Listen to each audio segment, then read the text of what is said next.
மதியம் என்ன சோறுன்னு பார்ப்போம். பழைய சோறு கேட்கணும்.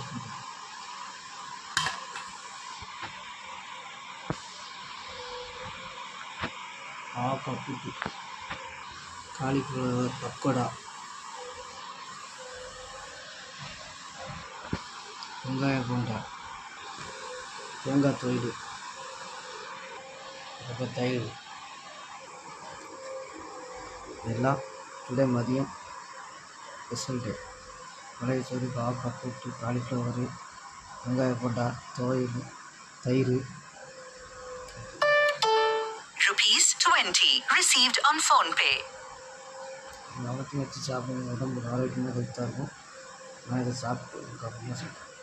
இந்த வீடியோ பிடிச்சிருந்தா லைக் பண்ணுங்கள், ஷேர் பண்ணுங்கள், லைக் பண்ணுங்கள்.